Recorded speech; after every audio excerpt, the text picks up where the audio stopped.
Thanks for having me, Bob. I'm so excited to be back on CHCH with you guys. And yes, olive oil is so awesome. It's full of antioxidants, it's anti-inflammatory, it gives you energy boosts. It is incredible to include in your baking and your cooking.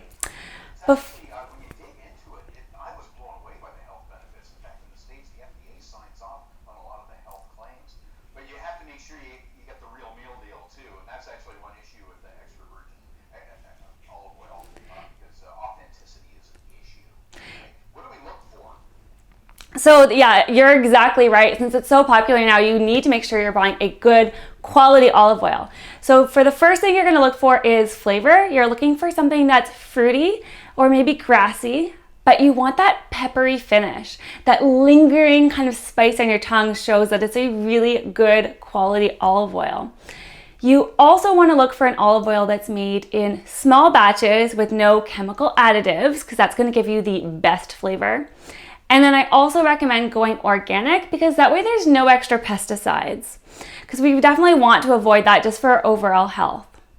So I'm really excited. Today I'm cooking with Theopolis Organics olive oil. It meets all of these criteria, which is fantastic. On top of that, it's a family-run business right here in the GTA, so we can feel really good about supporting local when we buy this product.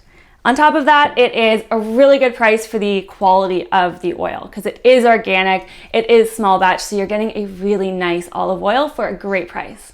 And so locally, but inspired by Tunisia, right? Yeah, exactly, yeah. Okay, so 3 extra virgin olive oil recipes here. Which one are we going to start with? Yes, so we're going to start with pesto. I love pesto, and we're making a pretty traditional one today. Right now I'm going to throw in some garlic and pine nuts into my food processor, and I'm going to give that a quick blend first, because I know if I don't, sometimes you end up with these very strong, pungent, garlicky surprises.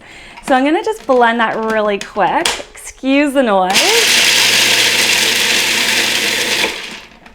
And then we can add the other ingredients. So with all pesto, we know the star is really the basil. So I have a big chunk of basil here, which is so great for this time of year because it does have a lot of antibacterial properties, which is really nice.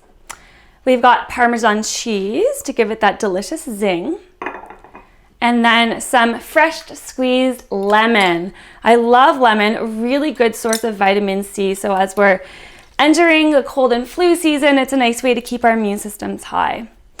And then finally, the real star beside the basil is the olive oil. It adds that fruitiness, and again, I love the peppery finish, especially this brand. It is so delicious. So I'm throwing in a whole half cup here. I really like a lot of olive oil in my pesto. Some people sometimes get scared of it because of the high fat content, but it is healthy fat in olive oil. We don't really have to worry about it here. It is. That's exactly it.